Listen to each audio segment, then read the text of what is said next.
Hello, Forest Gate family. It's good to bring you this devotion, even on a cold day. As I was looking outside, I thought, boy, I'm glad I'm not out there. And then here I am deciding to be out there. But I thought, well, my body heat will keep me warm for long enough, and I can, put on some clothes on the outside as well.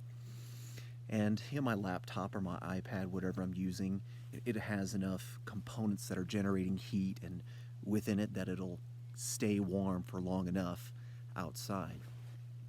And then I thought about this. The world is a lot like a cold, lifeless winter. Winter is beautiful, don't get me wrong, I love it. But in a lot of ways, the world is a spiritual winter.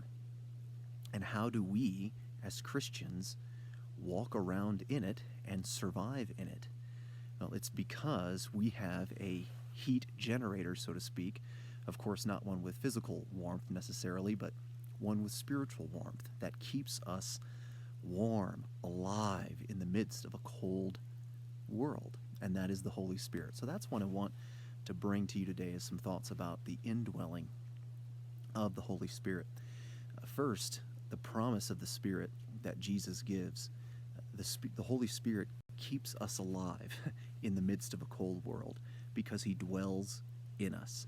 Jesus says in John 14, I will ask the Father, and he'll give you another helper, that he may be with you forever. That is the Spirit of truth, whom the world cannot receive because it does not see him or know him.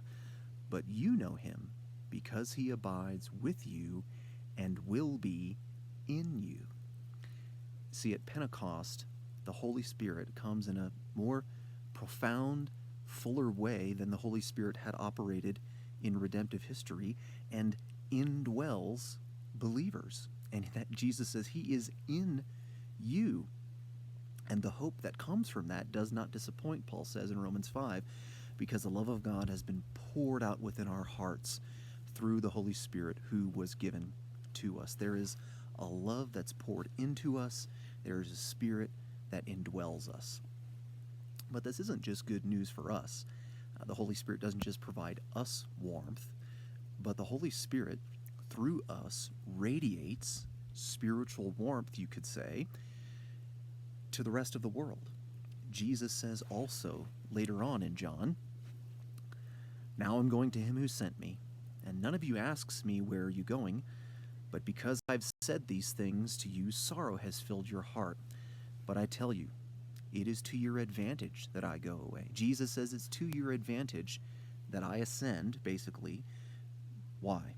Because if I don't go away, the Helper will not come to you. But if I go, I will send him to you. And when he comes, he will convict the world concerning sin and righteousness and judgment. Now, how does the Holy Spirit do that? Through us, through our ministry. Not just pastors, preachers, and teachers, but all believers who are indwelt by the Spirit. That Spirit is working through you to convict the world concerning sin, righteousness, and judgment. It's not just the Spirit operating in a vacuum. He uses believers to convict the world through the method of their lives, through the words that they speak. It's as if you're walking around on a cold winter day and you're joyously warm, and someone else who's cold says, why are you so warm? What is generating that warmth within you? And that's where you say, well, I have this life. I can face these circumstances. I can act this way. I say these things because I have one living inside of me. Not only that, not only does the Spirit keep us warm in the midst of a cold world, provide warmth to others, the Spirit also is our promised resurrection. Especially in light of Easter, I thought of this verse. Romans 8:11 says this, but if the Spirit of him who raised Jesus from the dead dwells in you, he who raised Jesus from the dead will also give life to your mortal bodies through his Spirit who dwells in you. The indwelling of the Spirit, Paul here in Romans 8:11 connects to the resurrection and says, if you've got the Spirit, of Jesus in you, that same Spirit that raised Jesus himself, well, you're going to be raised. You see, the spiritual warmth generator, if I could use that term, that we have living inside of us isn't something that wanes. It isn't something that waxes old, that loses power. I mean, if I stay out here long enough, I'll freeze to death or get hypothermia. If I leave my computer, my laptop, if you leave a generator that's running, eventually it's going to run out of gas. It's going to run out of heat. But we have someone living in us that has infinite power, infinite spiritual warmth, and we can survive in a spiritually lifeless and cold world because we have the generator of life within us.